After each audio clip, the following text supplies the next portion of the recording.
Have you ever watched someone treat your child as if they didn't belong and felt your heart freeze before your anger could even speak? That's exactly what happened to Ethan Miles, a calm, dignified black CEO. When a flight attendant refused to serve his 12-year-old son a meal in first class. No shouting, no scene, just a quiet act of cruelty that echoed louder than any words. Imagine sitting there, knowing the world was watching how you'd react. Would you fight fire with fury, or choose something harder: restraint, justice, and grace? Because that's what Ethan did. With a single calm decision, he didn't just stand up for his son. He changed the future of an entire airline industry. What would you have done if it were your child? Would you rise in anger or rise above it? Stay with me, because this story isn't just about a meal denied. It's about dignity reclaimed and the power of choosing decency when the world least deserves it. If this story already touches something in your heart, please like, share, and subscribe so we can keep telling stories that remind us what humanity should feel like. The morning sunlight poured through the glass walls of Hartsfield-Jackson Airport in Atlanta, turning the floor into a warm sea of gold. The crowd moved with its usual airport rhythm, rolling suitcases, faint announcements, soft hums of jet engines. Among them walked Ethan Miles, tall, calm, dressed in a simple navy sweater and dark jeans. To most people, he looked like an ordinary traveler, no tie, no entourage, no sign of the billion-dollar company he ran. But beside him was what mattered most: his 12-year-old son, Noah. Noah carried a backpack almost too big for him, with a small plush lion dangling from the zipper. The tag on the toy said, "Captain Leo." He'd had it since he was 3. "Dad," Noah said, his voice half excited, half nervous. "Are you sure I'll be fine flying alone?" Ethan smiled, a slow, reassuring kind of smile, the kind that came from someone who had learned to stay still even when life wasn't. "You'll be more than fine. You've got your ticket, your ID, and my phone number saved under Dad top priority. And remember, kindness is power." Noah finished the sentence with a grin. Ethan laughed softly. Exactly. They stood near the first-class gate of Delta Sky Flight 318, bound for Denver. Noah was visiting his grandmother for the weekend, a plan made weeks ago. Ethan had wanted to go with him, but an important systems audit for his company, Ether Dynamics, kept him in Atlanta. He would join later by corporate jet, but Noah didn't know that yet. While waiting, Ethan knelt to adjust Noah's collar. "If anyone gives you trouble, you stay calm. You hear me?" "I know, Dad." Noah hesitated. "You always say that. But what if someone's just mean for no reason?" Ethan looked at him for a long moment. "Then you let their noise pass through you. People show who they are by how they treat others, not by what they say about you." The boarding announcement echoed overhead. First-class passengers to Denver were invited to line up. Ethan handed the ticket to the attendant. She smiled at Noah. "Traveling alone?" "Yes, ma'am." "You're in good hands," she said kindly. Ethan watched as Noah walked down the jet bridge, his small frame swallowed by the tunnel of silver light. For a moment, Ethan stood still. He wasn't worried. Noah was smart, polite, mature for his age. But still, some quiet instinct made him uneasy, like the air before a summer storm. He didn't know why. Onboard Flight 318. The first-class cabin shimmered with morning calm. Plush leather seats, low jazz music, the faint scent of coffee and linen. Noah found seat 1A by the window. He smiled. His dad always picked the window seat. He placed Captain Leo on the armrest. "You watch takeoff." "Okay," he whispered. Passengers filed in, mostly business travelers in crisp suits. one older woman in pearls, a young couple scrolling on their phones. Across the aisle sat Mr. Colin Hargrove, a man in his 60s with kind gray eyes and a tweed jacket that smelled faintly of pipe tobacco. "First trip alone?" the man asked. "Yes, sir." "Big adventure," Colin said with a smile. "You've got the best seat on the plane." Noah smiled back. "My dad says the same." Then she arrived the flight attendant who would change everything. Victoria Hale. Early 30s. Blonde hair tightly pinned. Expression neat and professional, but eyes cold, calculating. She checked her roster, then looked at Noah. Her lips parted slightly. "Sweetheart, are you sure this is your seat?" she asked, her tone light but sharp underneath. "Yes, ma'am. Seat 1A. He handed his ticket with a polite smile. She scanned it, frowned for half a second, then forced a smile. "All right. Then, just make sure you don't scuff the leather with your backpack." Noah nodded, a little confused. "Mr. Colin raised an eyebrow but said nothing. Victoria continued her pre-flight routine. She greeted other passengers with cheerful warmth. "Welcome aboard, Mr. Patterson. Lovely to have you again, Mrs. Hill." Yet her voice cooled every time she glanced at Noah. As the engine started humming, Noah looked out the window. The plane rolled down the runway, rising into the vast blue sky. He felt the familiar pull in his chest, the thrill of flying.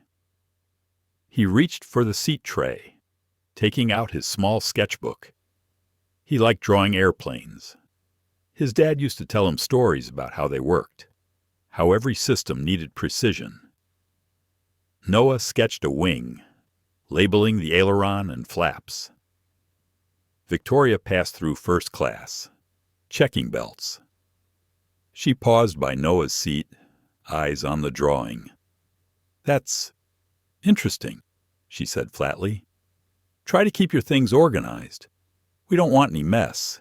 "Yes, ma'am." Her perfume trailed behind her sharp, citrusy, faintly metallic. When she left, Mr. Colin leaned slightly toward Noah. "Don't mind her. Some people forget what their job really is." Noah smiled weakly. He didn't understand what he'd done wrong. The flight settled into rhythm. The seatbelt sign turned off. The sky stretched endless outside clouds like white continents floating in the blue. Noah flipped through his sketches, wondering if Grandma would like the new ones. He thought about his dad, how he always looked calm in every storm. Ethan never raised his voice, never needed to. Even when investors doubted him, he always said, "Dignity is the loudest silence." Noah whispered the line, almost as a prayer. Then he noticed something small but odd when Victoria began serving breakfast trays. She started from row 3 instead of row 1. Usually, first-class service began at the front. She served the passengers behind him first. He told himself it was nothing. Maybe she'd come back later. But when she did, she stopped right behind him, leaned toward the man in 2B, and asked, "Coffee or champagne?" Sir Noah waited, smiling politely. When she reached his seat, she didn't even look at him. She simply stepped past to check supplies in the galley. His stomach tightened. Maybe she forgot. He pressed the call button, then stopped. He didn't want to cause trouble. Instead, he reached into his backpack and took out a small bag of crackers. But before he could open it, Victoria returned. "You can't eat outside food in first class. Sweetheart, company policy." "Oh, I didn't know," Noah said softly, sliding the bag away. She nodded curtly and left again.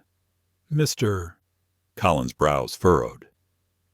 "That's nonsense," he muttered under his breath.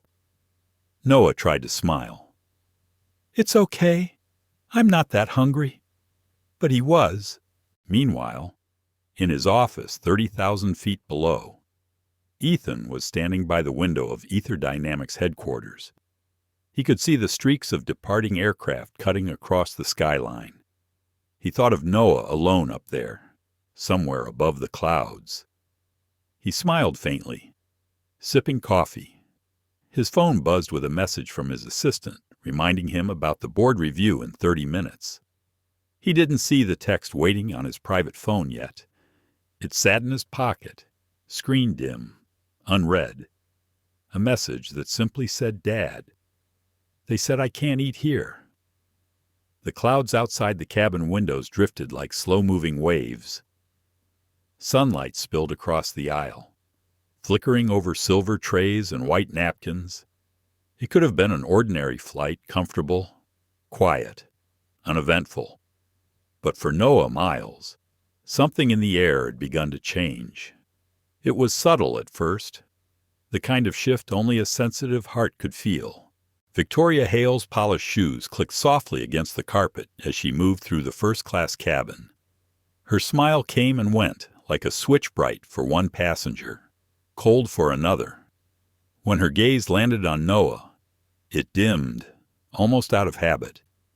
"Would you like another refill, Mr. Patterson?" she asked the businessman in 2B. Her tone was syrupy, professional.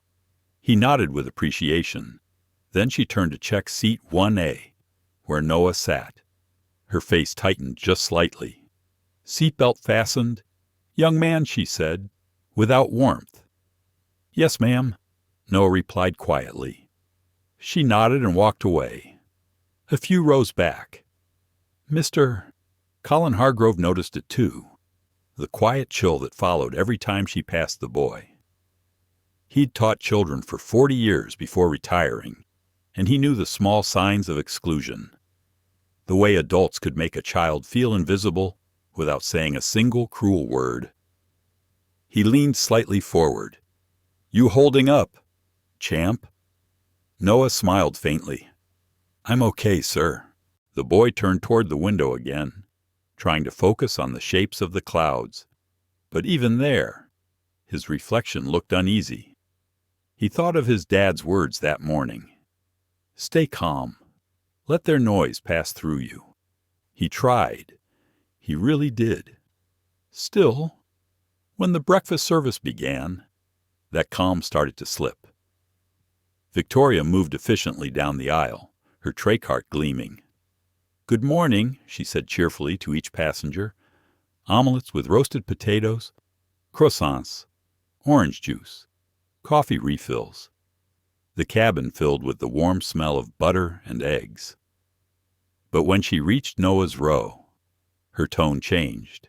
Her smile disappeared, as if it had never been there. She leaned across him to serve the passenger in 1B, a middle-aged woman in pearls. "Here you are, Mrs. Hill," Victoria said softly. Then she stepped past Noah completely, without even a glance, moving to row 2. Noah blinked, thinking maybe she'd circle back. But she didn't. She went on serving everyone else. He sat still, waiting. 5 minutes. 10. He looked around. The man behind him was already eating. Forks clinked. Someone laughed softly. He pressed the call button once. A chime echoed overhead. Victoria turned, frowned slightly, and approached. "Is there a problem?"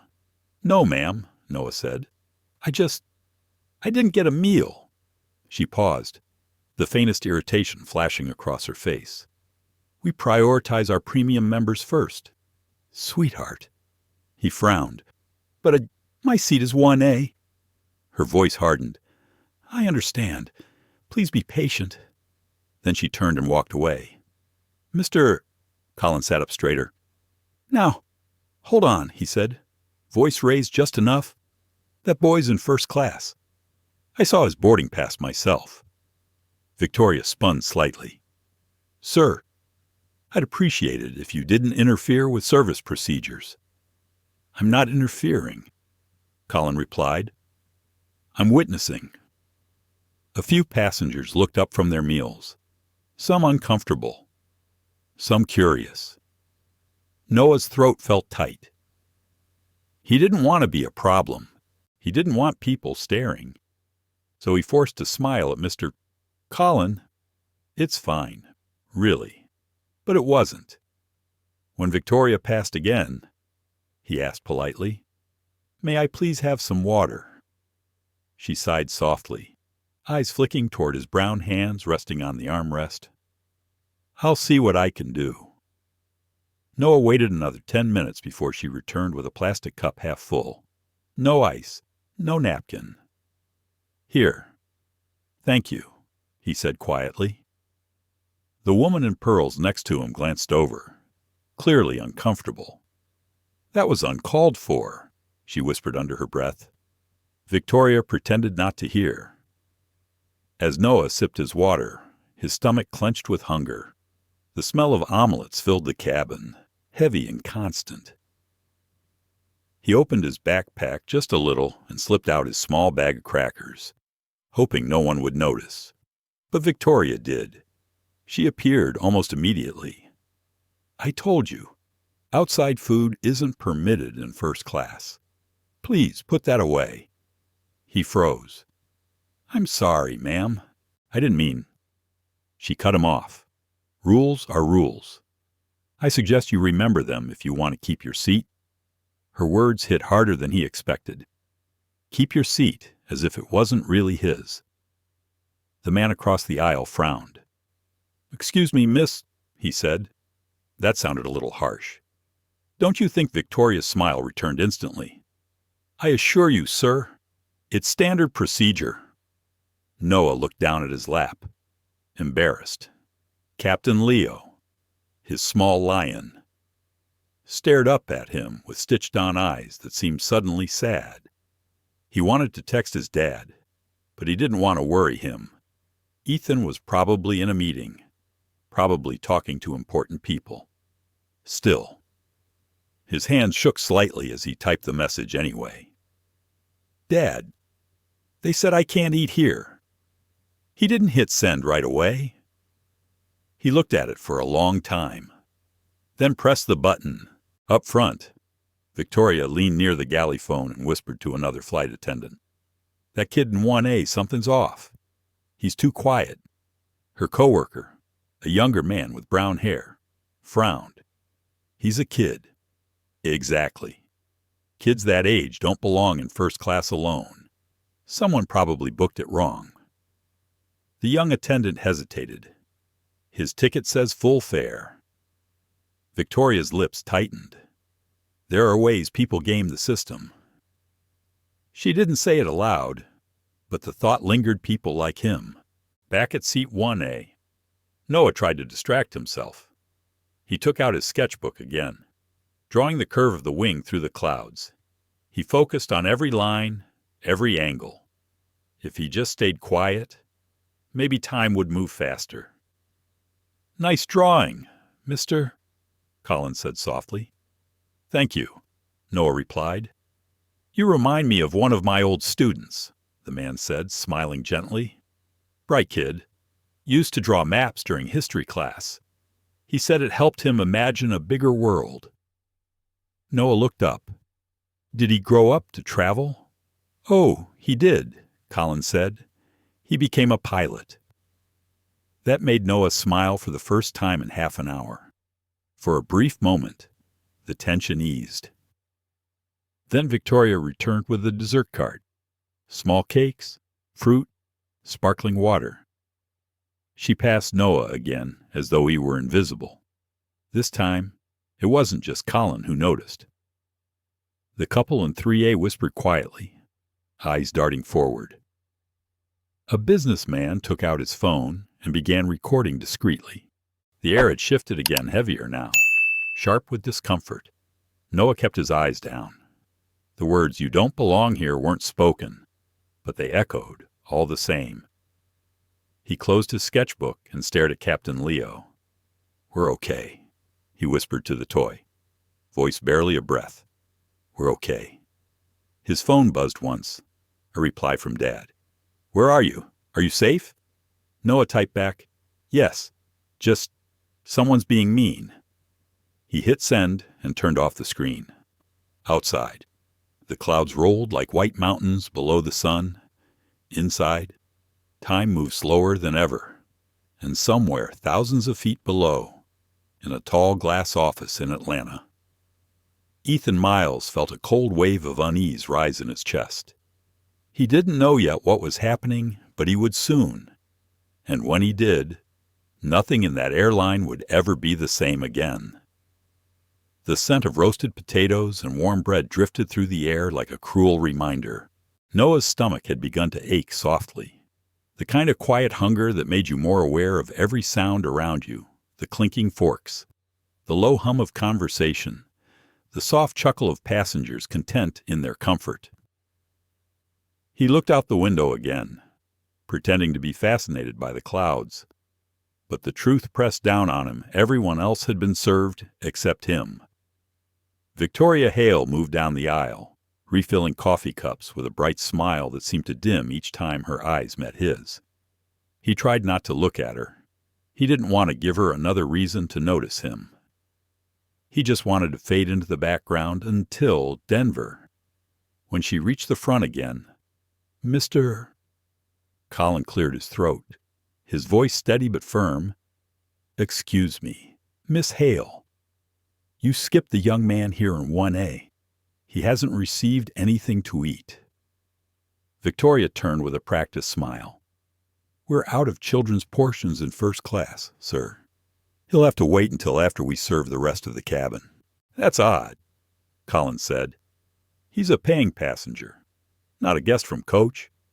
Her expression flickered, just for a second, and then smoothed over. "Sir, we follow standard operating procedure. Thank you for your concern."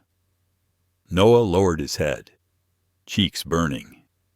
"It's fine, sir," he whispered. "I can wait." But his voice cracked slightly on the last word. Victoria turned back to her work, the clatter of her tray cart louder than before.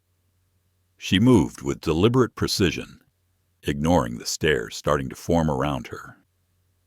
Noah tried to distract himself. He opened his sketchbook again, but the lines blurred. His hand trembled slightly as he tried to draw. He could hear a couple in the next row whispering. The businessman behind him muttered something under his breath, something like, "Unbelievable." When Victoria passed again, she was carrying a tray of spare items crackers, a fruit cup, a sealed muffin. For a brief moment, Noah thought she might stop, but she didn't. The tray passed right by him. "Mr. Colin sighed audibly. "Miss Hale, you missed him again." Her patience snapped. "Sir, please refrain from telling me how to do my job."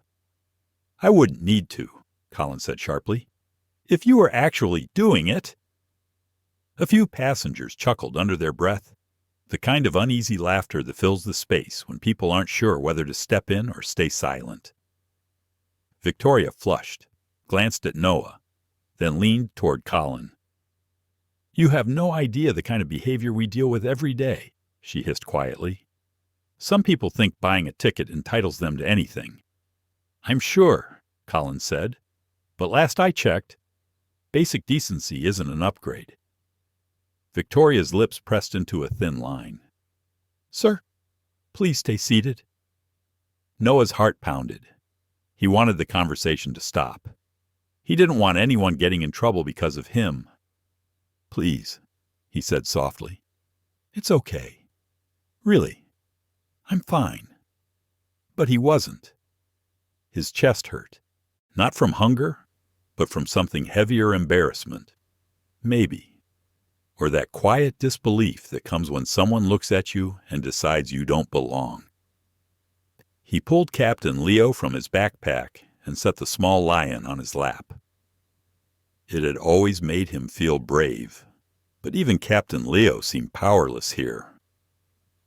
Victoria went to the galley. She spoke in low tones with another attendant, her words sharp and hushed. Noah caught fragments overbooked. Special request. Policy compliance. The younger attendant, a man named Jared, looked uneasy. He's just a kid. He whispered. Victoria crossed her arms. A kid whose father probably pulled strings to get him here. Rules are rules. I'm not breaking them. Jared hesitated. He's in 1A. That's full fare first class. Then maybe someone made a mistake. She snapped. Noah didn't hear the rest. He stared out the window again. The clouds no longer looked soft. They looked cold and endless. A few minutes later, Victoria returned with a tight smile. All right, young man. Since you've been patient, I've managed to find something for you. She placed a single packet of dry peanuts and a cup of lukewarm water on his tray. Noah blinked. Thank you, he said quietly, his voice almost too soft to hear. She nodded curtly and walked away, the sound of her heels echoing through the cabin. The silence that followed was different, now thicker, uncomfortable. The woman in pearls shifted in her seat, biting her lip. The businessman in row 2 recorded openly. And Mr. Colin, hands trembling slightly with anger, whispered, That's enough. He pressed the service button. Captain, he said loudly. When Victoria ignored it, I like to speak to the captain. Her head whipped around. Sir, that's completely unnecessary. I think it is, Colin said, voice steady but loud enough for others to hear. Because if this is how your airline treats children, the public deserves to know. Victoria's face paled slightly. Sir, please sit down. Noah tugged at Colin's sleeve. Please, don't. She'll get mad. Colin looked at him, eyes softening. Son, sometimes silence helps no one. The captain's voice came over the intercom before Victoria could respond. Everything all right up there? Victoria forced a smile toward the cockpit. All under control. Captain, but it wasn't. When she turned back, the eyes of half the cabin were on her. People were whispering, pointing. A young woman across the aisle mouthed, What's going on? Victoria clenched her jaw, trying to maintain composure. We'll be landing in 2 hours, she said, voice trembling slightly. Let's all stay calm. She turned and disappeared into the galley. Noah stared down at the peanuts. He wasn't sure if he should eat them. It didn't feel right, but his stomach ached too much to ignore. He opened the packet slowly, careful not to make noise. Go ahead, Colin said softly. Don't let her take that from you, too. Noah nodded and ate quietly, one peanut at a time. His phone buzzed. He looked down, heart racing. It was his father. What happened? Son, who said that to you? He hesitated, fingers hovering over the keys. Then he typed back, It's fine. Dad, just someone's being mean. He didn't want to make it worse. He didn't want his dad to be angry. But Ethan Miles, sitting in his glass office 30,000 feet below, was already standing, eyes locked on the message. His assistant was saying something about the board meeting, but he couldn't hear it. His heart thudded once, hard. Then he said quietly, Get me the flight manifest for Delta Sky 318. Now, back in the cabin. Noah closed his eyes and leaned against the window. He imagined the soft hum of the engines was his father's voice, steady, calm, protective. He whispered to himself, Dignity is power. He didn't know it yet, but those words were about to turn into something much bigger, something that would shake the entire airline. And above the endless blue, somewhere between Atlanta and Denver, the world had just shifted quietly, but forever. The engines hummed softly above the clouds, but to Noah Miles, the world had gone quiet, too quiet. The kind of silence that presses against your chest until it hurts. He stared out the oval window, watching the sky drift by like an endless sea. The peanut packet sat untouched on the tray in front of him. His small reflection looked back from the glass, lonely, fragile, and trying not to cry. Across the aisle, Mr. Colin Hargrove pretended to read his newspaper. His hands trembled slightly as he turned the page. Every so often, he glanced toward Noah.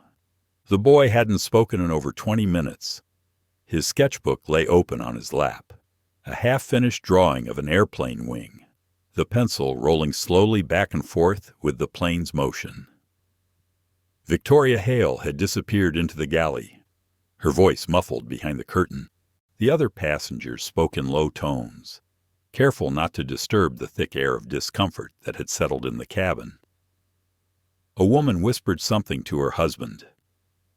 Another man typed furiously on his phone. Everyone could feel that something was wrong, but no one wanted to be the first to act. Noah looked down at Captain Leo, the small lion that had always made him feel safe. He picked it up and held it tight. "It's okay," he whispered under his breath.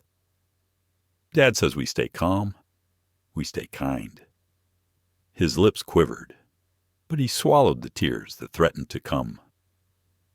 He thought of his father sitting in his tall office back in Atlanta, the wide windows, the hum of computers, the soft light that always seemed to follow him.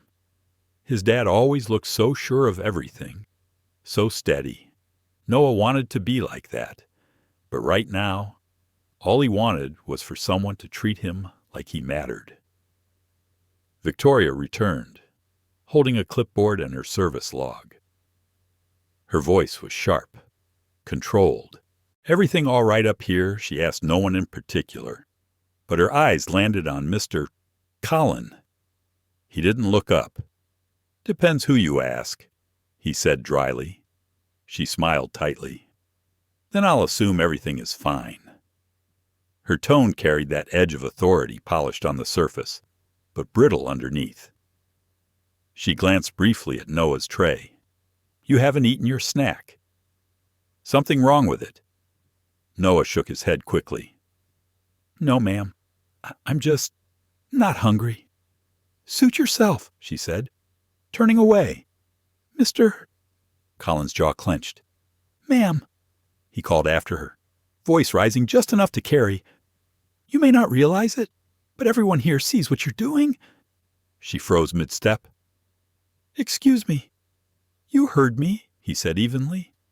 "A child shouldn't have to pretend he's not hungry to make you feel comfortable." A few passengers nodded. A couple even murmured, "That's right." Victoria's smile wavered, her cheeks flushing a pale shade of pink. "Sir, I have a job to do. I don't appreciate being accused of—" "Then do it," Colin interrupted, his voice calm but steady as stone. For a long moment, the air between them tightened like a rope. Then she turned sharply and disappeared again into the galley, curtains swaying behind her. Noah's heart pounded. He didn't like confrontation. It made his stomach twist. He wanted to thank Mr. Colin, but the words got stuck in his throat. Instead, he looked down and whispered to himself again. "It's okay. Dad says storms don't last forever." He took a slow breath. The hum of the engines became a rhythm, a steady, distant sound, like a heartbeat. Outside, the sky had turned to silver. The sunlight had softened into that glowing haze before afternoon. Somewhere below them, mountains began to rise from the horizon. Denver was still an hour away. In the cockpit, the captain received a message from flight control, a priority communication from corporate headquarters. He frowned slightly, checking the origin. It was tagged Ether Dynamics, Executive Line. He'd never seen that before. He toggled the intercom to his first officer. "Hey, we got something odd. Corporate Link wants us on standby. Corporate link, why no idea? It says urgent. The captain tapped the headset. This is Captain Evans on Flight 318 to Denver. Go ahead. The radio crackled. A calm male voice came through, measured and composed. Captain Evans, this is Ethan Miles.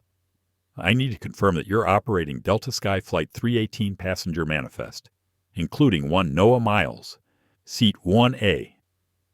The captain's eyes widened slightly. Yes, sir. That's correct. Then I need you to maintain current altitude and open a secure line to your cabin supervisor immediately.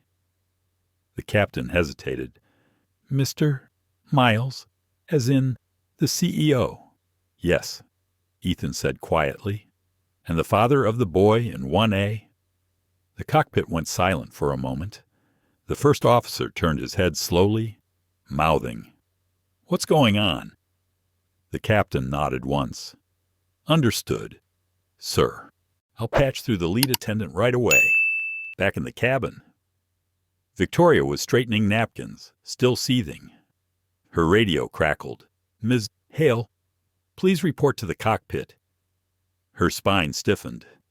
Is there an issue? Captain, just come forward. Passengers watched her walk briskly down the aisle, heels clicking, her composure cracking just slightly. Noah looked up as she passed. Their eyes met for the briefest second, hers tight with annoyance, his wide with quiet confusion. When she disappeared behind the cockpit door, the cabin fell into whispering again. Mr. Colin leaned over. Something's happening.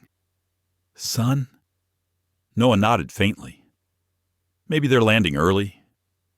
I don't think so, Colin said, though he wasn't sure either. Inside the cockpit, Victoria stood stiffly.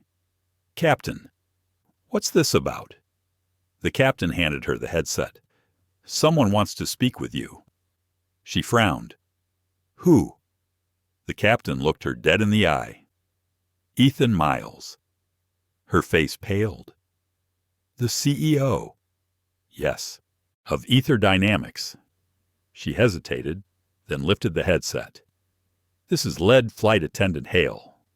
The voice that came through was calm, controlled, but heavy with quiet authority. Ms. Hale, my name is Ethan Miles. You're currently responsible for the passengers on my company's flagship flight. Her breath caught. Sir. Yes. Of course.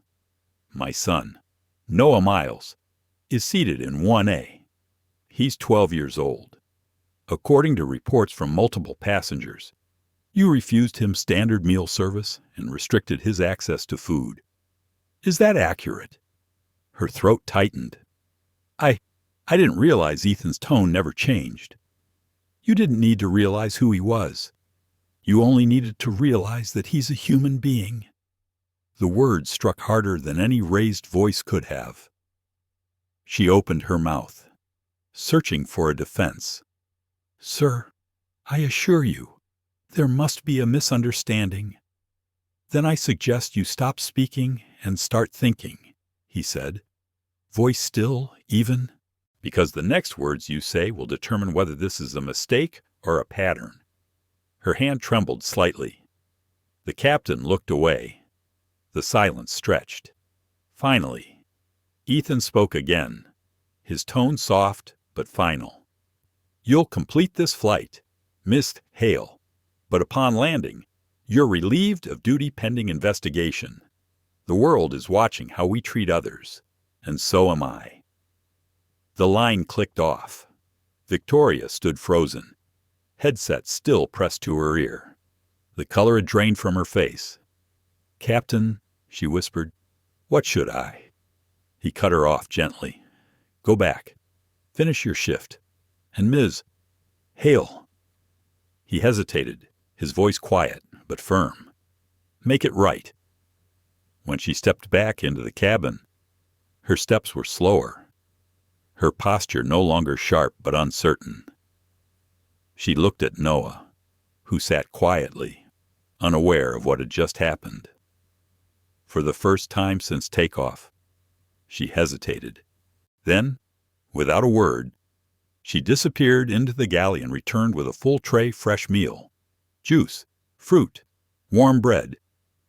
She set it down gently in front of him. "Here you go," she said softly. "I apologize for the delay." Noah blinked in surprise. "Thank you, ma'am." Her voice cracked just slightly. "You're welcome. Mr. Colin watched in silence. He didn't know what had just changed, but he saw the faint tremor in her hands. Something had shifted.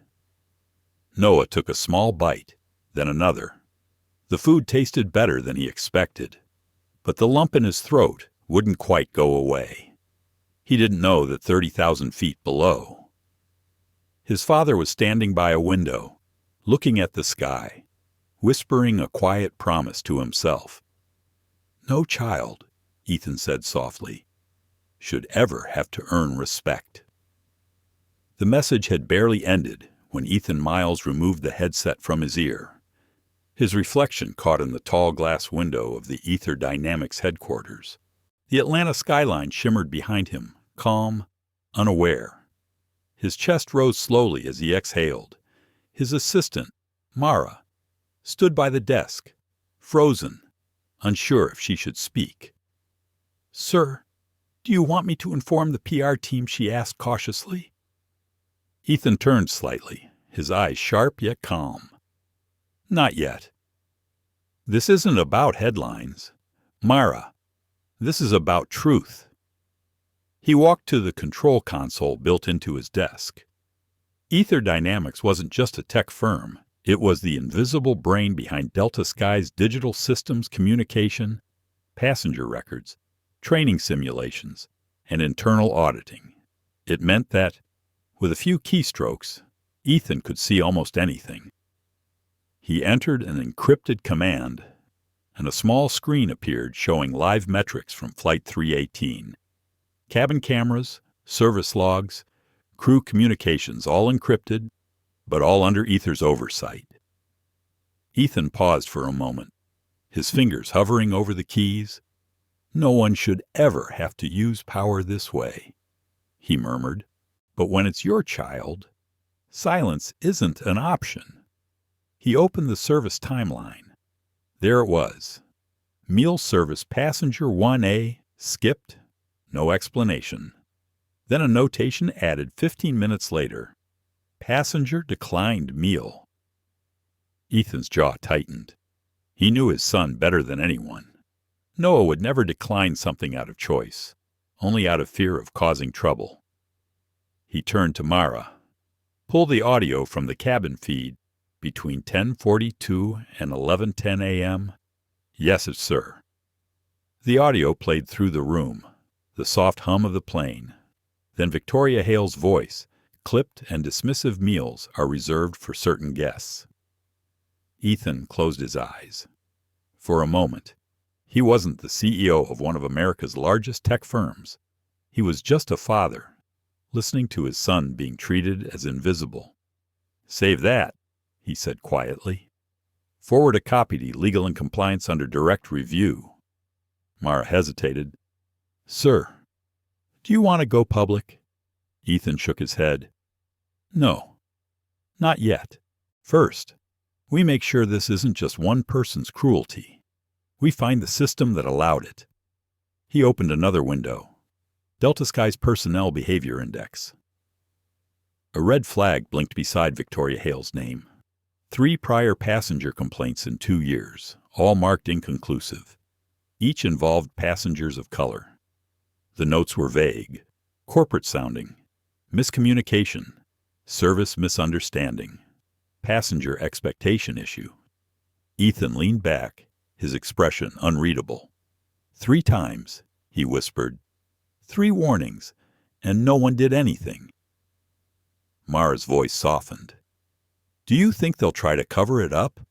He smiled faintly, but without warmth. "They can try. But Ether's systems don't erase truth. They record it." The intercom buzzed. "Mr. Miles, you have an incoming call, Director Raymond Pierce."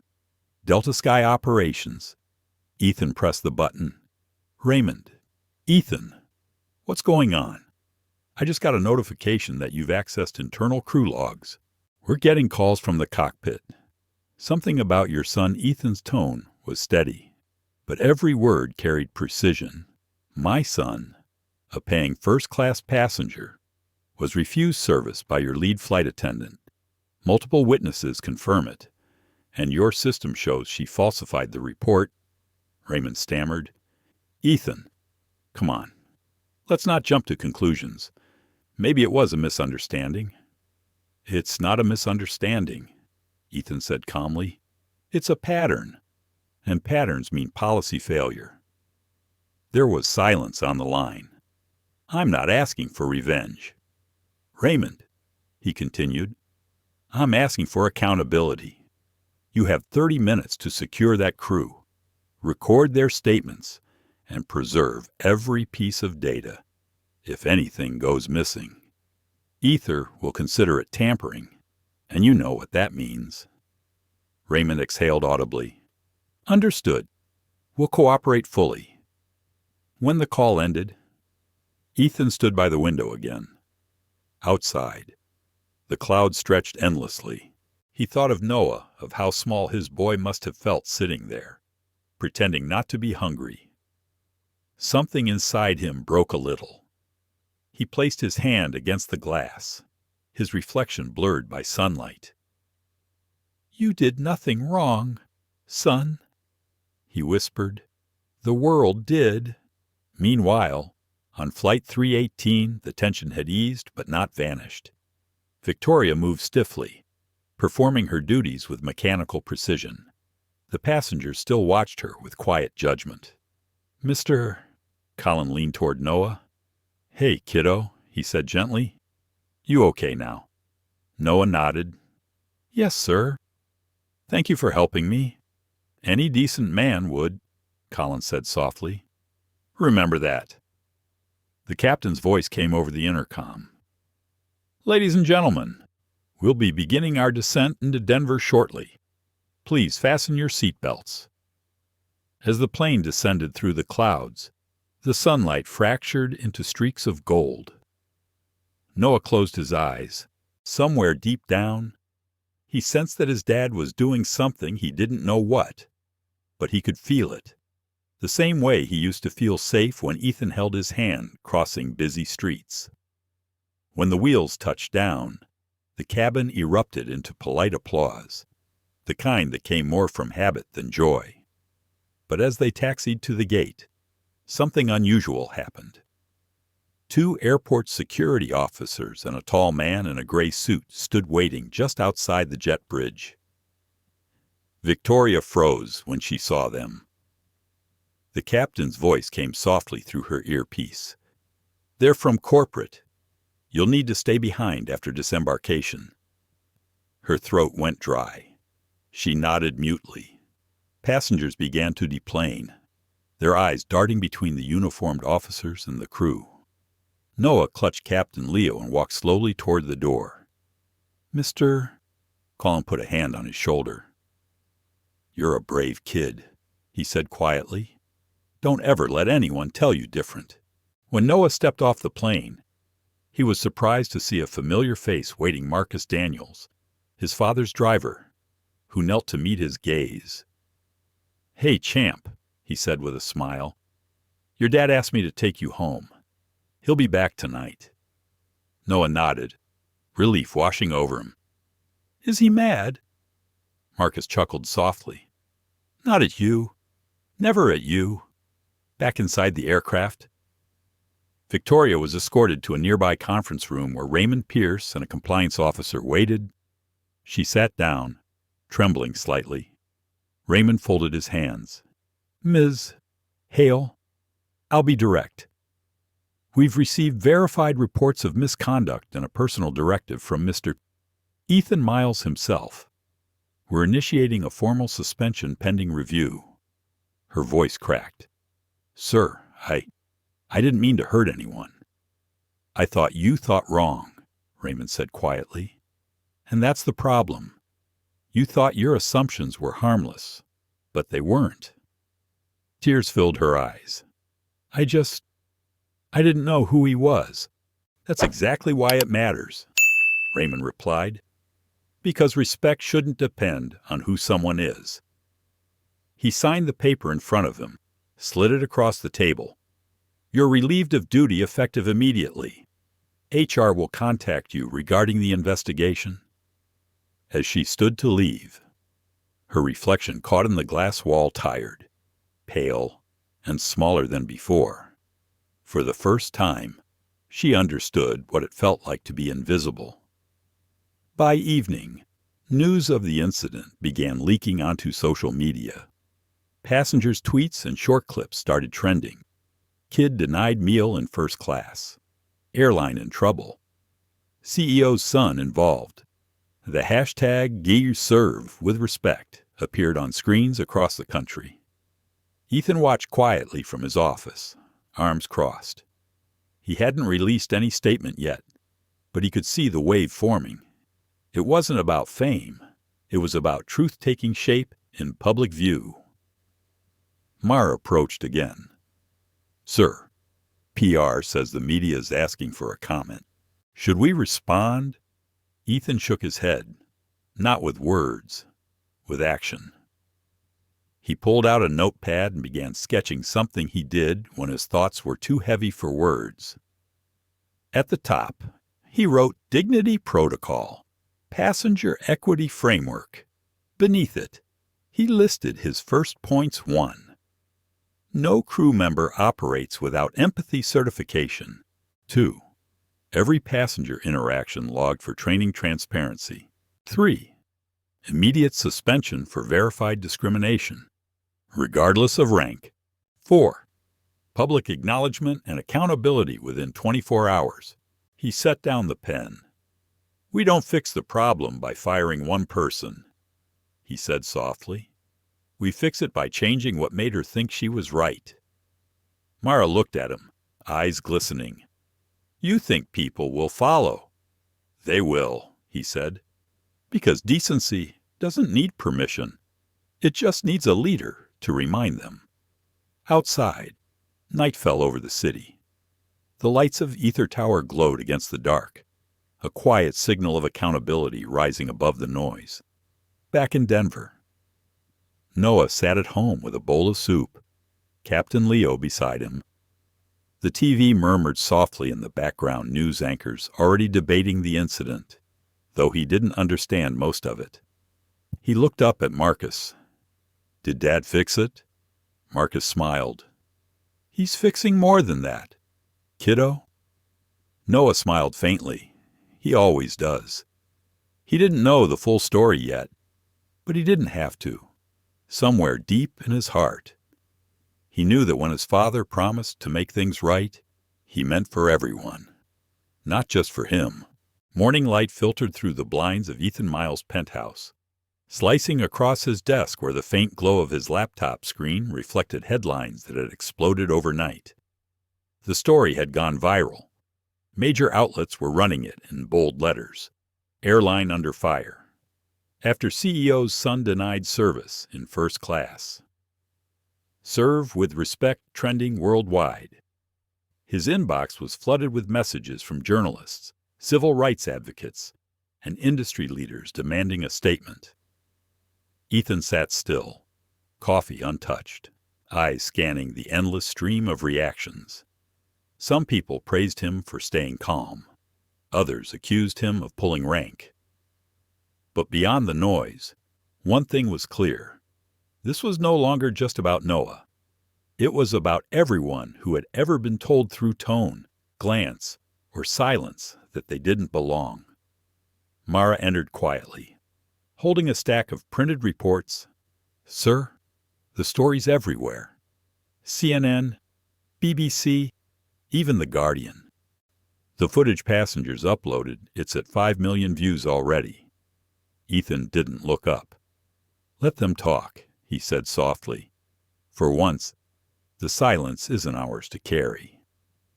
Mara placed the reports on his desk. Legal suggests we issue an official statement by noon.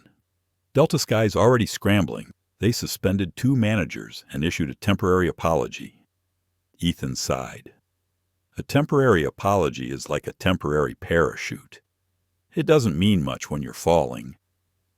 He rose from his chair and walked toward the wide glass window overlooking the city. The skyline shimmered like steel in sunlight, bright, distant, untouchable. "We're not reacting, Mara," he said finally.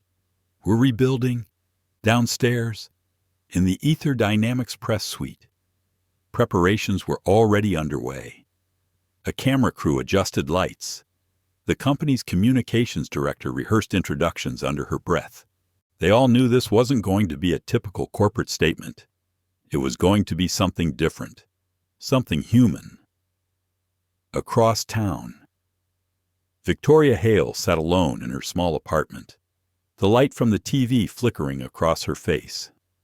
Her phone buzzed nonstop with notifications, some from former colleagues, some from strangers sending hate. She scrolled through comment after comment. Some called her racist, others defended her, but what hurt most wasn't what people said, it was seeing her own face on every screen, frozen mid-sentence, with Noah's small, frightened eyes in the same frame. She closed her phone, pressing her hands to her face. "What have I done?" she whispered. "In Denver." Noah was sitting on the porch steps with Captain Leo beside him. The morning air was cool, the kind that carried the smell of rain. He watched a robin hop across the grass and wondered if the world always felt this complicated for adults. Marcus sat beside him, sipping coffee. "Did I do something wrong?" Noah asked quietly. Marcus looked at him, startled. "Wrong, no, son. You just sat in your seat. But everyone's mad now. Dad's name is on the news." Marcus smiled gently. "Your dad's strong. He knows what to do. And maybe all this noise is what it takes for people to start listening." Noah nodded slowly, but the worry in his eyes lingered. "I didn't mean to make trouble." Marcus patted his shoulder. "You didn't make trouble. You showed the truth. There's a difference. At exactly noon." Ethan stepped onto the stage in the press room. Cameras flashed. Reporters leaned forward. The murmur of anticipation filled the air. He wore no tie, just a dark suit, his expression calm but resolute. "Good afternoon," he began, his voice steady. "Yesterday, something happened that no father should ever have to hear. My 12-year-old son, Noah, was denied service on a commercial flight. Not because of who he is, but because of what someone assumed he wasn't. The room fell silent. I have spent my life building systems meant to make the world more efficient, more connected," he continued. "But yesterday reminded me that efficiency means nothing if empathy is missing. A company is only as strong as the humanity behind its rules." He paused, letting the words sink in.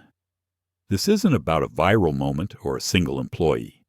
This is about a culture, one that too often forgets the simple truth that dignity is not earned by wealth, rank, or skin tone. It's a birthright. Mara watched from the corner, her throat tightening. The speech wasn't rehearsed. It came from somewhere deep, raw. Ethan's voice softened. "To those asking what I intend to do, Ether Dynamics, effective immediately, will implement the Dignity Protocol. It will extend beyond our partnerships, ensuring that every company we touch operates under the same promise to serve with respect, to see people before profiles." A few reporters started scribbling notes furiously. "This protocol will include mandatory empathy certification, open access bias tracking, and independent passenger review boards. Every employee, from boardroom to boarding gate, will answer not just to corporate policy, but to conscience." The crowd erupted with questions. Ethan raised a hand gently. "And to be clear," he said, "this isn't punishment. It's a beginning." He stepped away from the podium. But before leaving, he turned back. My son asked me last night if he did something wrong. I told him the truth. He didn't. The system did. Now it's our turn to make it right. The clip of that statement spread faster than any press release could. Within hours, networks replayed it with headlines like CEO's emotional stand for equality and from outrage to reform. Hashtags multiplied. Celebrities shared Noah's story with messages of solidarity. Civil rights groups called it a defining moment for corporate accountability. But with every wave of support came backlash. Anonymous critics accused Ethan of grandstanding. Talk shows debated his motives. Some claimed he used his power unfairly. Yet, through the noise, one truth kept shining. People were talking about respect again. That evening, Victoria turned off her TV and stared at her reflection in the dark screen. For the first time in years, she didn't see a professional uniform or corporate badge. She saw a woman who had lost sight of kindness. Slowly, she reached for her laptop and began typing an email. Mr. Miles, she wrote, I don't expect forgiveness, but I want you to know I understand now what I refused to see then. I forgot that every passenger carries a life, a story, a heart. Your son reminded me of that. If I could, I'd tell him I'm sorry, not because you're powerful, but because he deserved better. She hesitated before sending it, hands trembling, then pressed send. Later that night, Ethan sat by Noah's bedside. The boy was already half asleep. Captain Leo tucked under his arm. The quiet hum of the city echoed faintly through the window. Dad Noah murmured, eyes still closed. Did people listen? Ethan brushed a strand of hair from his forehead. Some did. Some will. That's how change begins. Noah smiled drowsily. I'm glad you didn't yell at them. Ethan chuckled softly. Yelling doesn't build anything. But truth does. For a moment, the room was still, except for the faint rhythm of Noah's breathing. Ethan looked out at the skyline, bright and endless. He thought of all the parents who'd had to explain to their children why kindness could sometimes be so rare. Maybe now, the world would need fewer of those conversations. As dawn neared, Ether's official statement went live, accompanied by one simple tagline. Respect isn't a privilege, it's policy. By morning, the phrase had spread everywhere from billboards to social media banners.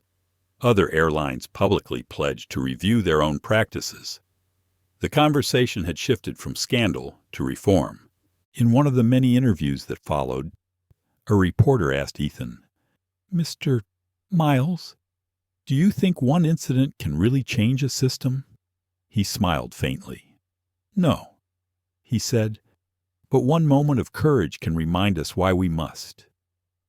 And in that moment, somewhere deep within the noise of progress, the story of one boy and one act of quiet discrimination became something larger, a mirror the world couldn't turn away from. 3 days after Ethan Miles' public address, the corporate headquarters of Delta Sky Airlines in Chicago buzzed with an unease that couldn't be hidden by the polished glass walls or the smell of fresh coffee. Executives walked faster, voices were lower, and every meeting room carried that same mix of panic and denial. Ethan's dignity protocol had set off a chain reaction across the industry, and Delta Sky was at the center of the storm. In a top-floor boardroom, CEO Richard Halden stood at the head of a long table, his tie loosened, face drawn. We're bleeding stock value, he said, voice tight. 17% drop in 2 days. Sponsors are calling. Investors are nervous. We need a strategy to contain this.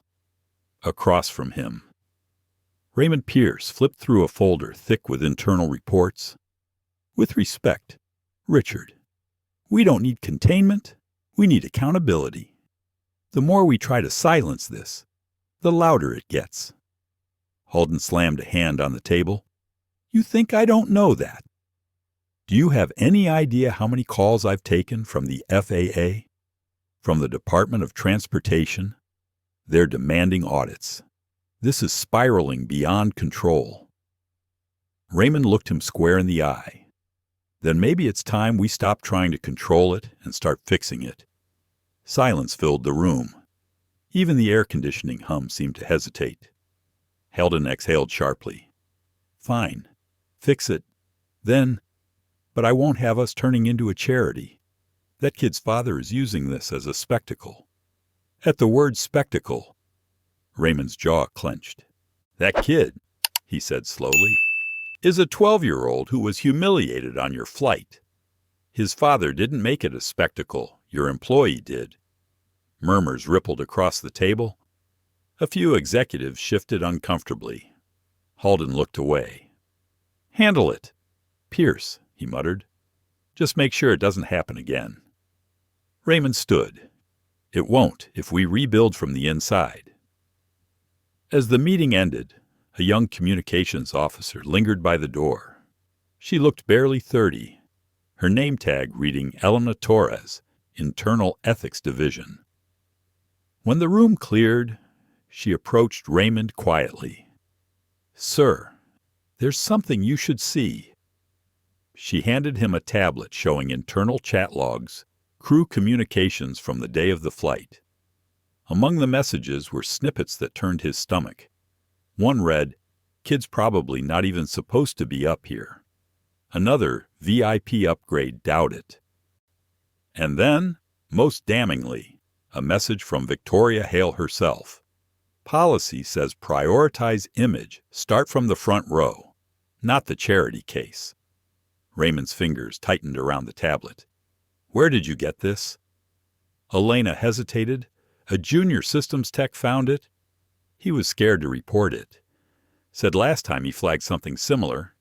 His supervisor told him to delete it. Names. Raymond said. Elena handed over another file. Right here. I kept backups off the record. I didn't trust the internal servers. He studied her for a moment. Sharp eyes. Quiet confidence. You realize what you've done? She nodded. If we keep hiding this, we're complicit. Raymond gave a faint, tired smile. You might have just saved this company. By afternoon, he was on a call with Ethan Miles. The conversation was brief but charged. Ethan, Raymond said, we've uncovered internal communications confirming a pattern of bias in flight operations. It's worse than we thought. Multiple cases ignored. Complaints buried. Ethan's voice came steady through the line. Then you know what needs to happen. Transparency. Publicly. That'll destroy us, Raymond admitted. No, Ethan replied softly. It'll rebuild you. If you tell the truth first, the world will listen differently. Raymond hesitated. Would you stand with us when we announce it? I'll stand for what's right, Ethan said, wherever that leads. Meanwhile, Victoria Hale sat in a small cafe on the city's west side. Her uniform folded neatly beside her. She hadn't left her apartment in days, afraid of the stares, the whispers. But today, she needed to do something different. She had been contacted by Delta Sky's HR to attend an internal review panel. Her hand shook as she sipped coffee she couldn't taste. Her phone buzzed. A message from an unknown number. Ms. Hale, this is Raymond Pierce. We need you at the headquarters by 3 p.m. I'd like you to hear something before the press does. At exactly 3:00, she arrived at the same boardroom where the executives had met that morning. When she walked in, she froze. Seated at the table was Ethan Miles himself. Calm, composed, the man whose son she had wronged. For a long moment, neither spoke. The silence between them was heavy, not hostile, but filled with everything words couldn't carry. Raymond broke the tension. Ms. Hale, Mr. Miles isn't here for confrontation. He's here for clarity. Ethan gestured for her to sit. You sent me an email, he said quietly. I read it. Victoria's eyes flickered with emotion. I meant every word. I know, Ethan replied. That's why I came. He leaned forward slightly. I don't believe in destroying people, but I do believe in accountability. Tell me, why did you treat my son differently? Tears welled up in her eyes. Because somewhere along the line, I started confusing judgment with procedure. I thought following rules made me fair. But I wasn't fair. I was fearful. Ethan nodded slowly. Fear is the root of many wrongs. But recognizing it, that's where change begins. Raymond looked at him. Ethan, there's something else you should know. He turned the tablet around, showing Ethan the internal chat logs. Ethan read them silently, his expression unreadable. When he finally looked up, his voice was calm but cold. How many others like this? Dozens, Raymond said. Maybe more. We're still reviewing. Ethan exhaled, rubbing his temples. Then this isn't about my son anymore. It's about your company's soul. That evening, Delta Sky issued an unprecedented public statement, co-signed by Ethan and Raymond. It acknowledged systemic misconduct, promised transparent reform, and announced a partnership with Ether Dynamics to implement the Dignity Protocol across all operations. The headlines that night read, Delta Sky admits bias, commits to industry-wide change. The public reaction was seismic. For every critic claiming corporate theater, there were hundreds more applauding the honesty. Civil rights leaders hailed it as a milestone in modern corporate ethics. Airline workers from across the country began sharing their own stories of passengers' prejudice, and small acts of kindness that went unseen. In his Atlanta office, Ethan watched the coverage quietly. Mara entered with a hesitant smile. You did it, she said. He shook his head. No, we did. The people who spoke up, the ones who listened, that's who changed it. She nodded, and Victoria Ethan looked down. She'll face the consequences, but I hope she learns from them. We can't preach redemption if we don't allow it. Later that night, as the city lights shimmered like reflections of distant stars, Ethan called Noah into his study. The boy padded in, barefoot, still in his pajamas. Dad, he said sleepily. Ethan smiled. Come here. He lifted Noah onto his lap and pointed to the tablet screen showing the headline. See this. They changed their rules. Because of me. Because of what happened to you, Ethan corrected.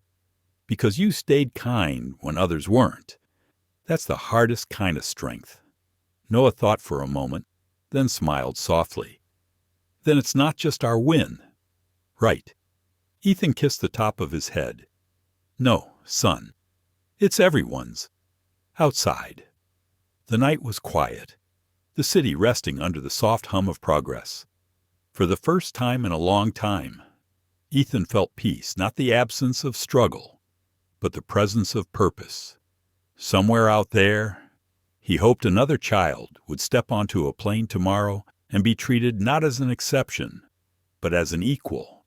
And maybe, just maybe, that was how change really took flight.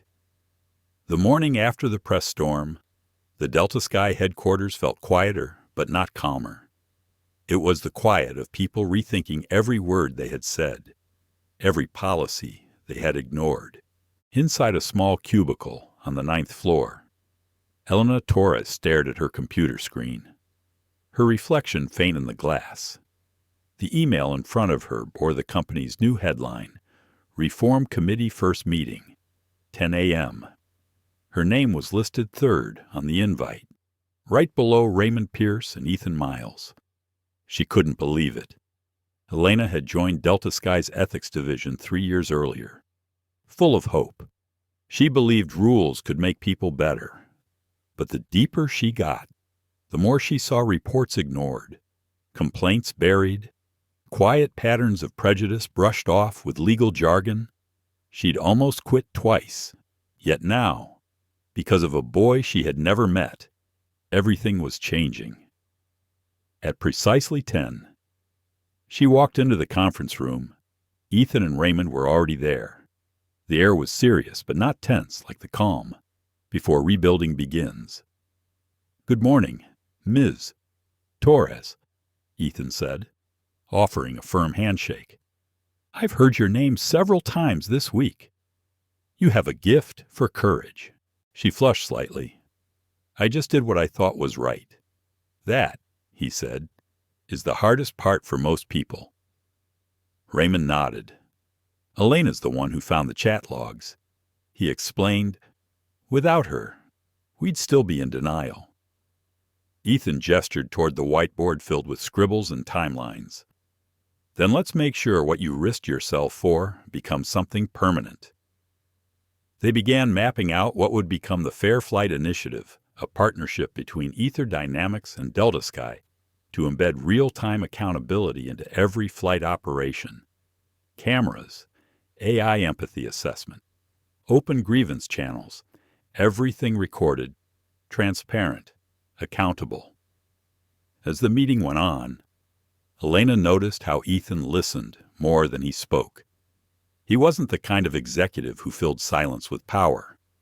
He used silence to think, to let others' voices rise. When she finished presenting her proposed framework for crew ethics training, he said simply, "That's not just policy. That's compassion in code." By the end of the meeting, something had shifted. It wasn't just a corporate repair job anymore. It felt like the start of a movement. Meanwhile, in a modest Denver classroom, Noah sat by the window, watching the sky outside. The teacher was explaining something about constellations, but his mind drifted to his dad's speech on TV. Some of his classmates had whispered about it that morning, pointing and saying things like, "That's the kid from the video." He wasn't sure how to feel part proud, part exposed. During lunch, his friend Lily slid into the seat beside him. "My mom said your dad's speech made her cry," she said with a grin. "She said he's brave." Noah shrugged shyly. "He just doesn't like unfair things." "Well," Lily said, unwrapping her sandwich, "he made a lot of people think about fairness. Even our teacher talked about it today." He smiled a little, looking down at his lunch. For the first time, the attention didn't feel heavy, it felt meaningful. Back in Chicago, Elena stayed late at her desk.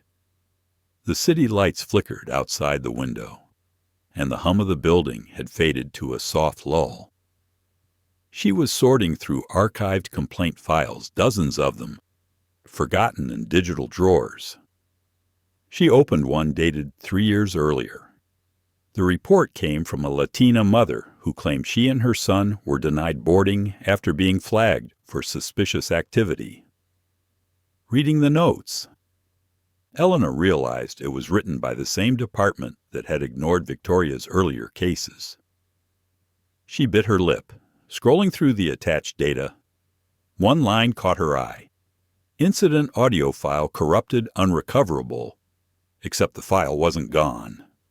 With a few keystrokes, she accessed the backup log, something most investigators didn't know existed. The file played through her earbuds. The mother's voice trembled, pleading, "Please, my son has asthma. We just need to get home." And then the unmistakable coldness of another attendant replying, "Ma'am, calm down or you'll be escorted out." Elena felt her throat tighten. That flight had landed. The story had disappeared, and no one had ever been held responsible. She knew what she had to do. She pulled the recovered file, time-stamped it, and wrote a report addressed to Raymond and Ethan. In the subject line, she wrote simply, "You need to hear this." When Ethan listened to the audio later that night, he didn't speak for a long time. When he finally did, his voice was quiet. "It's never just one story," he said to Mara, who stood nearby. "It's 1,000 small silences." Mara frowned. "What will you do with it?" "Use it," he said, "to teach what silence costs." The next morning, he called a press meeting unexpected, unannounced. The media buzzed instantly. When he stepped up to the microphone, there was no script, no PR filter. "Yesterday, one of our team members found evidence of another case." He began, a story that was buried. A mother and her son were denied their right to fly home. No camera caught it. No witness shared it.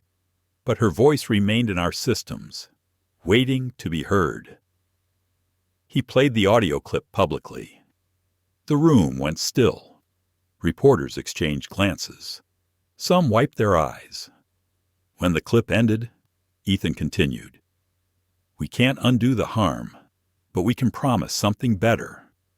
For every silenced voice, we'll build a system that listens. For every buried file, a light, because justice isn't a single moment, it's persistence." The moment hit hard across the nation.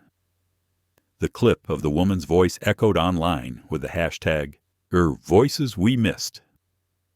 Civil rights organizations praised the transparency. More airlines pledged to adopt Ether's dignity protocol, and training programs began forming under Elena's guidance. Victoria Hale watched the press conference from her apartment, tears in her eyes. She wasn't part of the company anymore, but she volunteered to help with the new empathy training initiative. When Ethan's assistant contacted her later that week with an invitation to speak at the first session, she hesitated, but then said yes. At the inaugural training day, she stood before 50 new recruits. Her voice shook as she began. "I was the flight attendant in that story," she said, "and I'm not proud of it. But I'm here because people can change if they're brave enough to face what they did." The recruits sat silent, watching her with a mix of curiosity and respect. "We talk about safety, service, and speed," she continued, "but there's something more important, seeing people. The hardest part of my job wasn't turbulence or long hours. It was learning how blind I had become to others' humanity." Outside the training room, Elena and Raymond watched through the glass, quietly moved. "She's doing it," Elena said. Raymond nodded. "Redemption's the best kind of reform." That evening, Ethan called Elena personally. "You gave the world something it didn't know it needed," he told her. "Proof that truth and mercy can exist in the same space." She smiled softly. "I didn't do it for recognition. I just didn't want to forget the sound of that woman's voice." Ethan paused. "Then you've understood what most leaders never do, that progress begins when we stop protecting systems and start protecting people." As the call ended, Elena looked out at the night sky. Airplanes crossed high above the city, their lights blinking against the stars. For the first time in her career, she didn't see them as symbols of hierarchy or privilege. She saw them as promises, each one carrying lives, each one deserving of dignity. At the same moment, miles away, Noah looked up at the same sky from his backyard, Captain Leo in his hands. "Dad," he said softly, "do you think people are nicer now?" Ethan chuckled. Some are learning." Noah grinned. "Then we're winning." And Ethan smiled, watching the trail of an airplane glowing faintly overhead. "Yes," he said, "one flight at a time." Weeks passed, but the echoes of that one flight still rippled across the country. News anchors, podcasts, even late-night hosts discussed what had happened between a boy, a meal, and a moment of dignity. Ethan Miles found himself invited to every conference imaginable: civil rights, aviation ethics, corporate reform, but he declined most of them. He didn't want to become a symbol. He wanted the system to change without needing a symbol at all. Still, the attention wouldn't fade. One afternoon, as he stepped into the Ether Dynamics headquarters in downtown Chicago, he was greeted by an unusual sight. Hundreds of employees gathered in the atrium, holding signs that read, "Fairness flies here," and "Proud to work for Ether." They erupted in applause as he passed. Ethan smiled humbly, but a flicker of unease crossed his face. Applause was never the goal. Change was. In the week since the incident, the Fair Flight Initiative had spread like wildfire. 2 other airlines adopted the transparency protocols, and a dozen more entered talks to follow.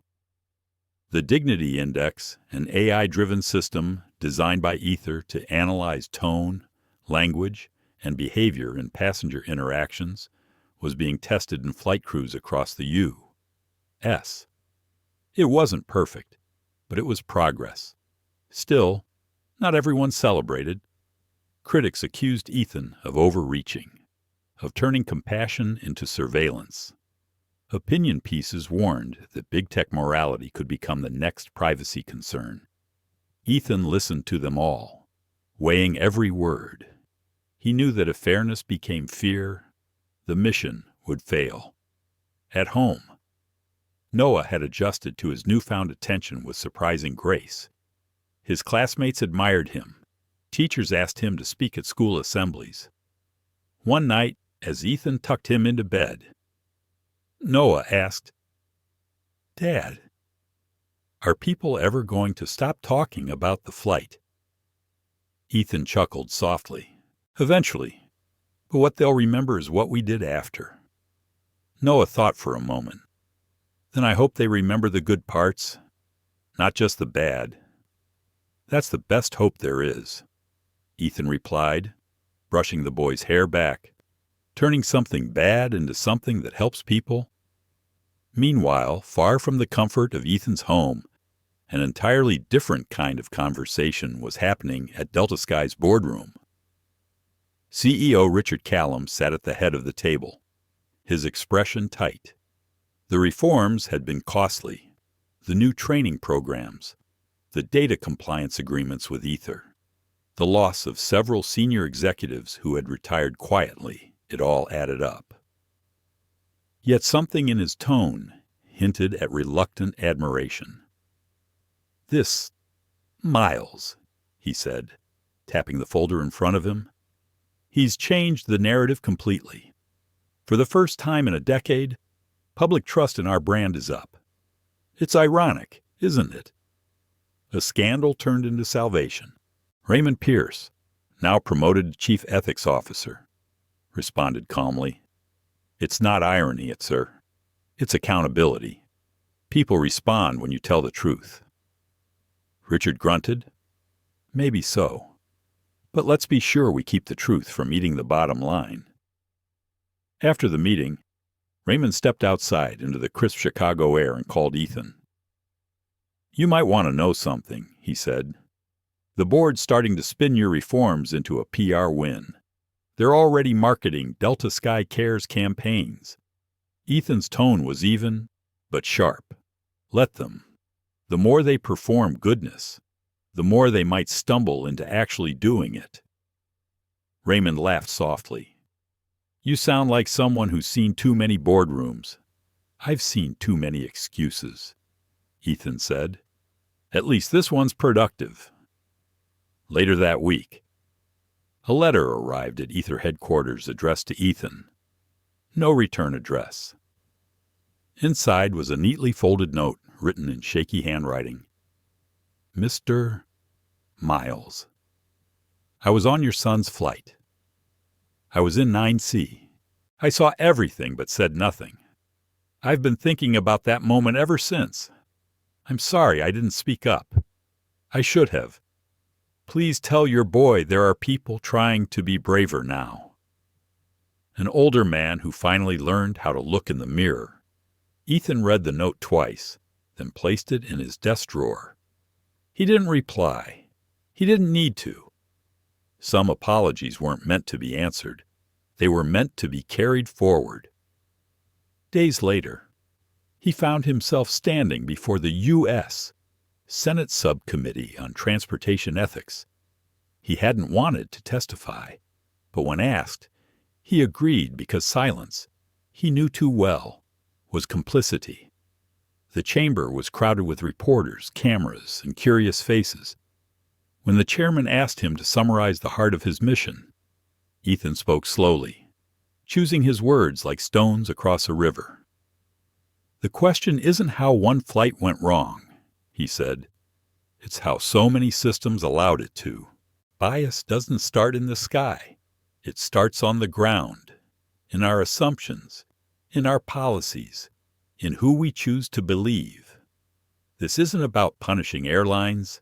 It's about teaching dignity before damage." The room was silent when he finished.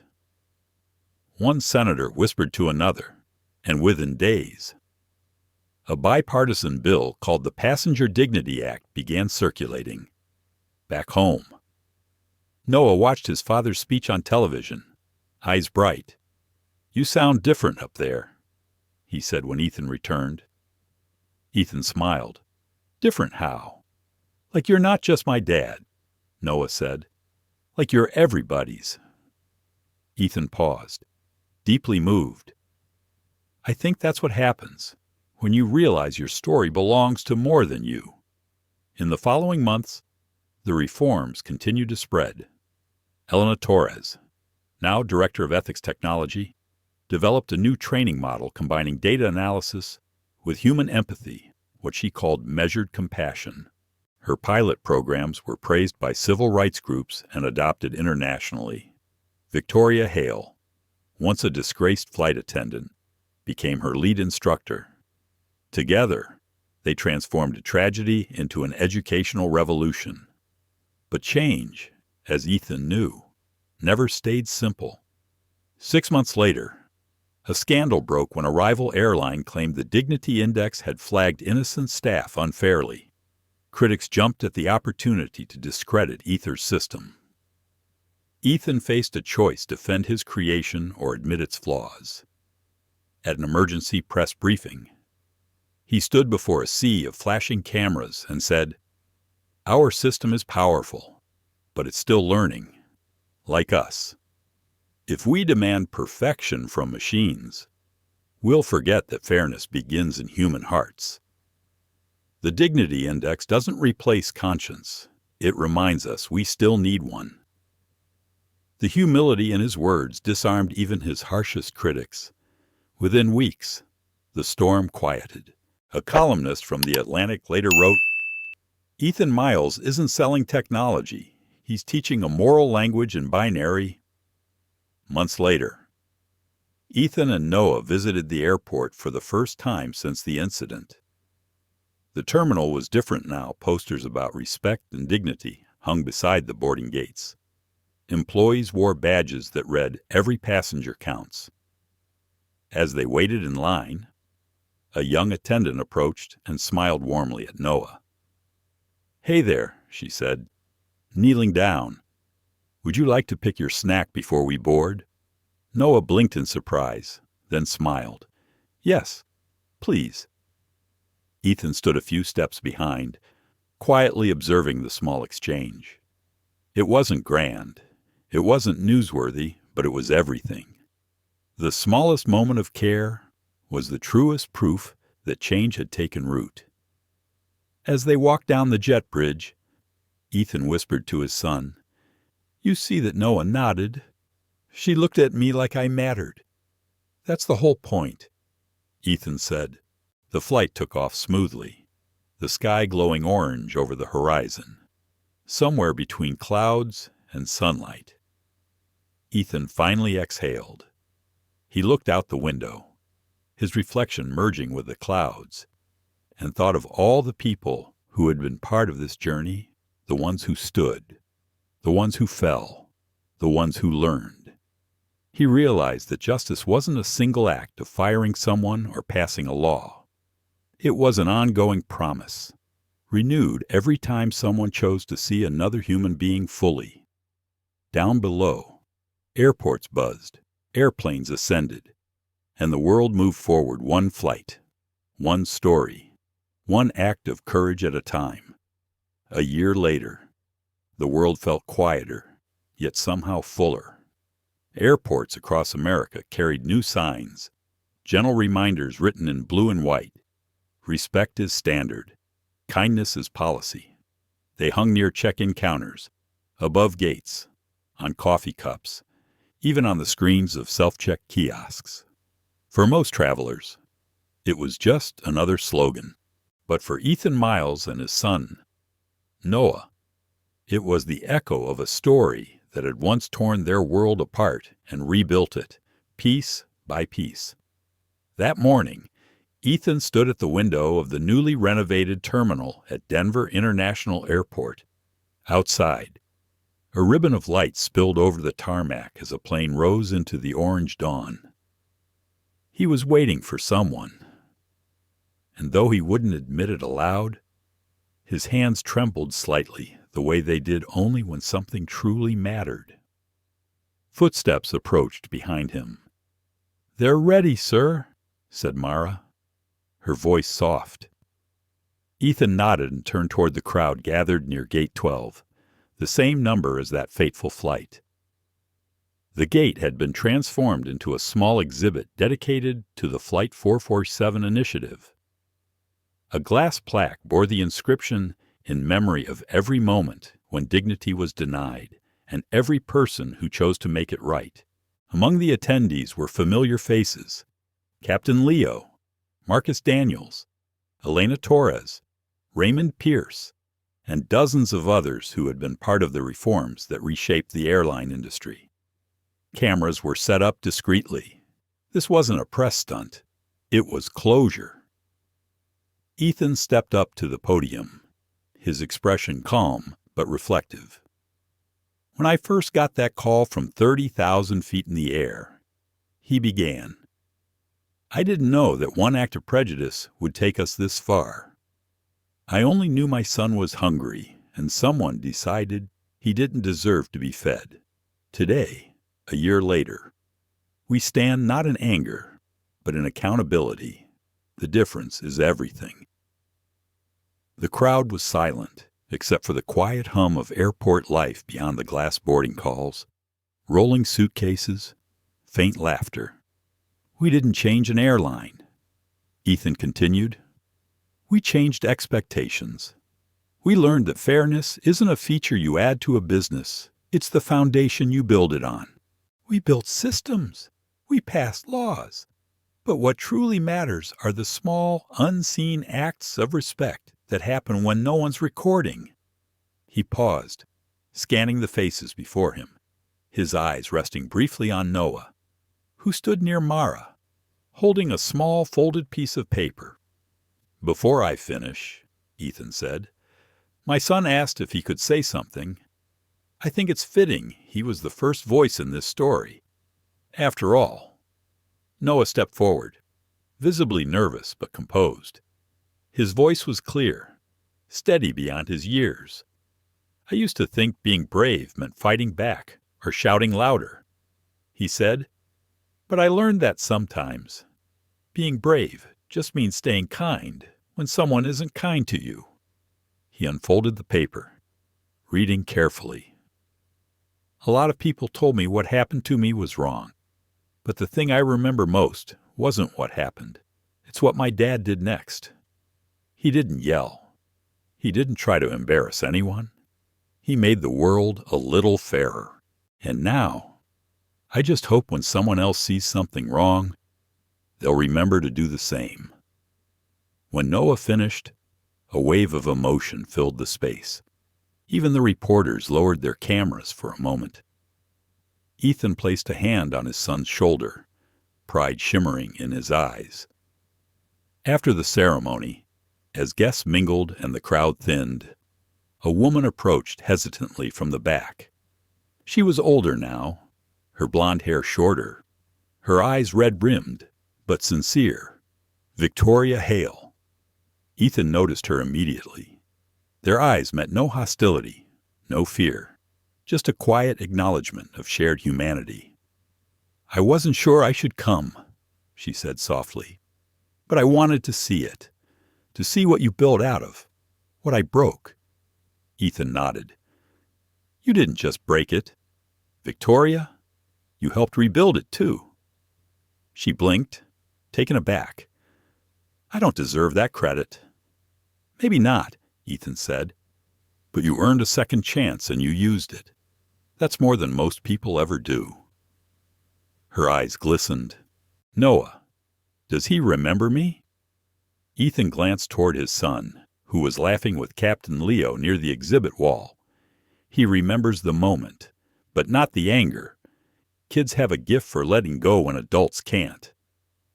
Victoria smiled faintly, a fragile smile full of years of remorse. "Thank you," she whispered, "for not ruining me when you could have." Ethan's voice was gentle. "Justice that destroys isn't justice. It's revenge. We needed better than that." As she walked away, the weight in her shoulders seemed to lift. The moment wasn't about forgiveness. It was about understanding. And maybe that was enough. Later that evening, after the event, Ethan and Noah drove out of the city toward the foothills, where the sky stretched wide and empty. They parked by a small overlook, a place Ethan often went when he needed to think.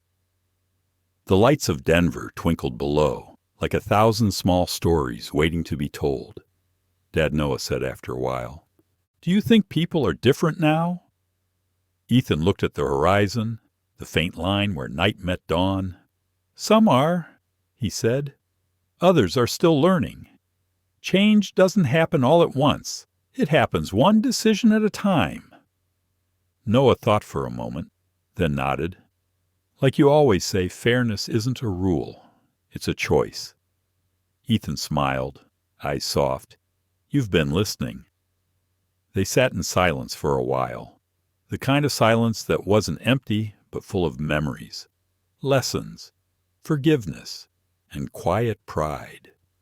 Somewhere in the distance, a plane passed overhead, its lights blinking against the dark. Ethan watched it disappear into the clouds, a faint reflection flickering across his windshield. "That's Flight 447, he murmured. They renamed the route Miles Airway. Symbolic, I suppose. Noah grinned. "I think it sounds pretty cool." "Yeah," Ethan said softly. "Cool. But I hope one day it's just another flight and no one remembers why it mattered so much. That's when we'll know we've truly moved on." The next morning, Ethan received a letter at his office. It was written in neat, deliberate handwriting, signed by Congress. The Passenger Dignity Act had officially passed, effective immediately.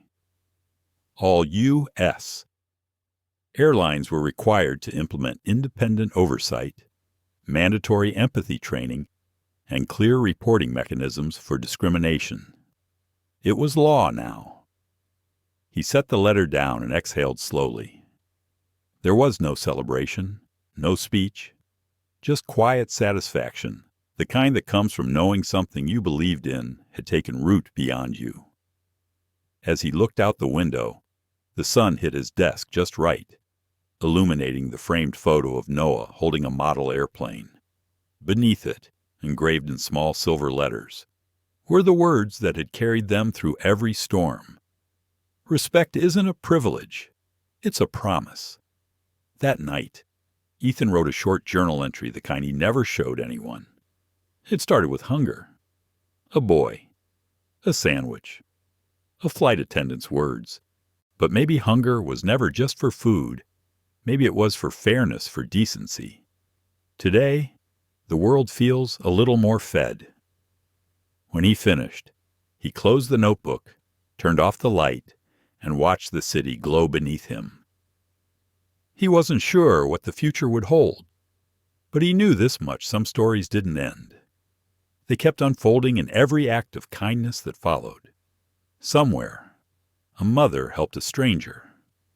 A pilot listened before judging. A passenger spoke up instead of staying silent. And a boy who once sat hungry at 30,000 feet finally understood what his father meant when he said change doesn't start in the air. It starts with us. This story isn't only about racism or injustice. It's about the quiet strength found in dignity.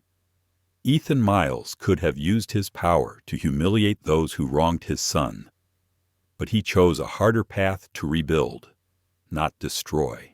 Through calm courage, he reminded us that real leadership doesn't come from anger. It comes from clarity, compassion, and conviction. In life, we may not all be CEOs or public figures, but every one of us faces moments where we can choose to respond with humanity instead of hate. A kind word, a patient pause, a refusal to dehumanize. Those are the small revolutions that change the world slowly but surely. The lesson is simple yet profound. Justice isn't always loud. Sometimes it's quiet, deliberate, and steady, like a father choosing empathy when the world expected rage. When we choose dignity, we don't just defend ourselves.